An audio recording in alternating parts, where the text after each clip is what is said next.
Humanities Council has been privileging the voices of people who have historically at times been silenced or pushed aside or marginalized. The Heritage Grants program is designed to keep heritage alive in Michigan. The Heritage Grants were the first ones to give us a chance to show what we can do. We've branched out our Grandma's Voices into, it spawned 3 other projects. Through that grant, we are able to bring to light, bring to question specific traditions about specific heritages.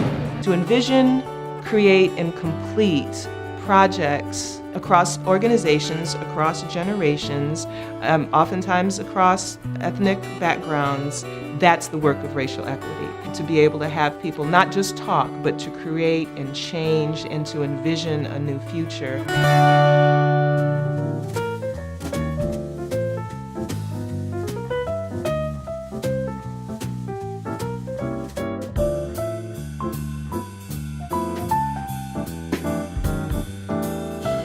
Grand Rapids is a community founded by Dutch folks, and newspapers and TV and a lot of the archives are centered around the Dutch and German heritages.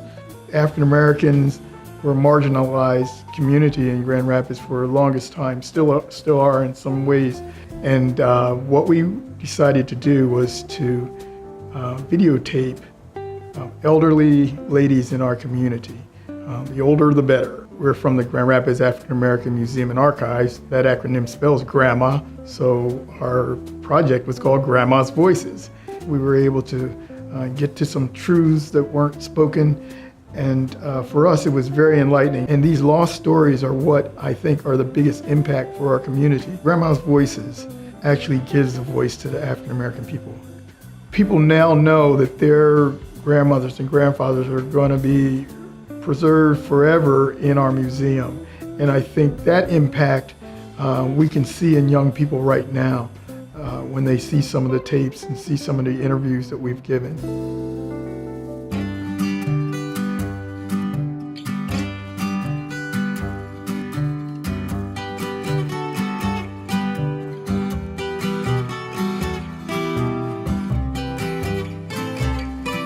So the project that we were able to implement, along with the support of the Michigan Humanities Council, is called Día de los Muertos, Nuestras Historias, Our Histories.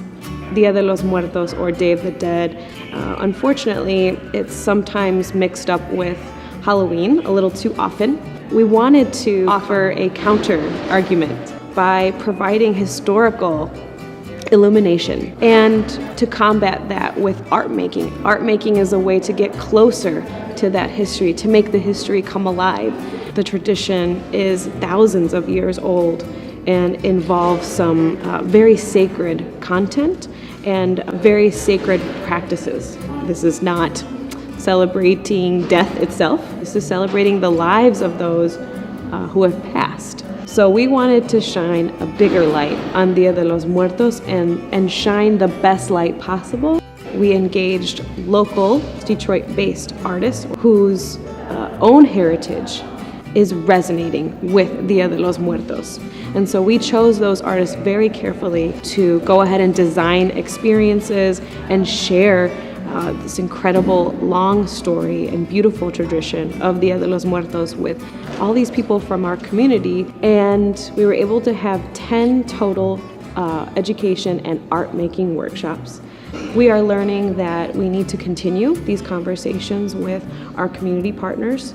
We're really looking forward to continuing those conversations as we keep constructing and collaborating on these types of events in the future. Away, away, away, away, away, away,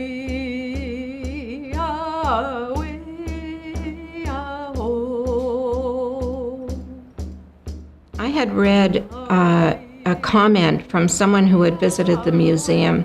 They were wondering why there was no mention of the boarding school. And this person said it was like going to a Holocaust museum without a description of what has really impacted the Jewish community. I had a vision of getting together people from what we call the Anishinaabe community. We had a pipe ceremony.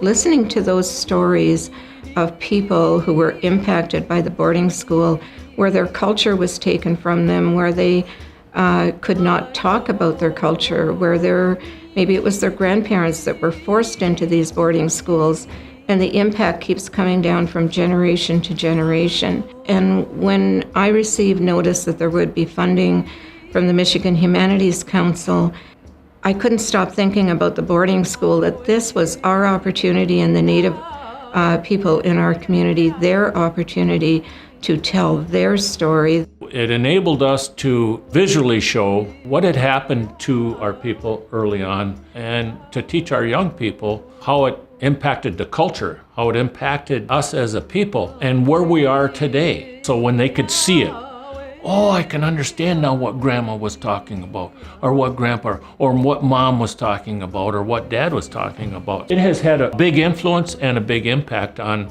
our community and our ability to now go forward and share more things. It is an opportunity for the Anishinaabe people to truly tell their story of how they were impacted, how the generations have been impacted, and then how can we move forward to help healing come to the people.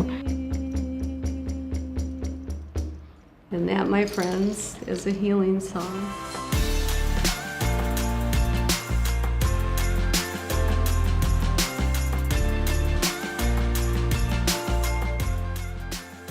We had young people coming and saying, you know, I'm really interested in African American literature, but I'm not necessarily getting it in my classes. So the Great Writers Project was an attempt to do just that. The first component of that project was to engage young people and multi-generational audiences in thinking about this literature, but then the second piece of it was to generate that literature themselves. And so to create essays, to create poetry, the ways in which this vision that emerged had the impact that it did on multiple students, but especially students of color who saw themselves in ways that they hadn't seen themselves before and were able to articulate their experiences in ways that were validated by the process and also validated by something of this measure, something like the Michigan Humanities Council. The Great Writers Project has been significant, and I think that it's still going to have impact, and that was the intention of it, is to have impact in the curriculum on a long-term basis.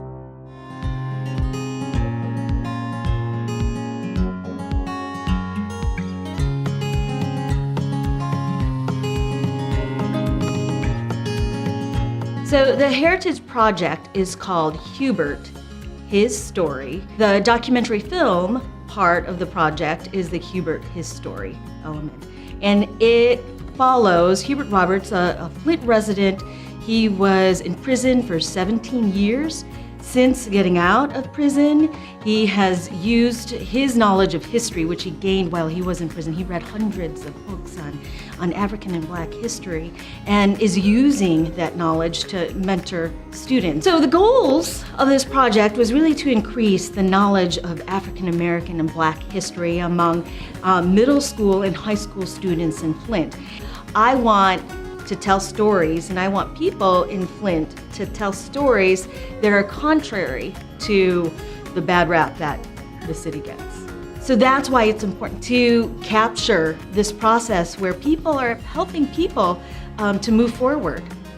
So we debuted the film, and it was in front of an audience of middle school and high school students, as well as members of the community, some who have been featured in the film. And there was a pretty heated and interesting discussion afterwards between community members and students that was unexpected. But I think at the end, each group kind of met in the middle and began to understand each other. So how will this documentary film engage the community? I think that it will spur a lot of discussion about issues of race, issues of maybe entitlement, issues of a broken educational system, just lots of issues that people have been wanting to talk about. Being able to work with the Heritage Grant through these specific projects allows us to engage with our people here in the neighborhood, in schools, in community centers at a much deeper level. We need to keep building these conversations. People are thinking, people are excited, people understand the importance of racial equity. It helped us to look within our own organization to help people find their dreams. I mean, the impact, I think, is great, and it tells us mainly that people are interested in these stories. It's helping us to put a name on our museum and a stamp on a museum that what we're doing is good for the community and people want to see it done. The Heritage Grant Program is important because it allows people like myself to concentrate on subject matters that we normally can't concentrate on because of barriers to resources that the Heritage Grant allows us to afford. I so hope that the Michigan Humanities Council will be able to continue those important dialogues and those important community building efforts and successes that are already happening. I know that we have built a foundation to be able to continue those long-term commitments, and I think it's our responsibility to continue to do that.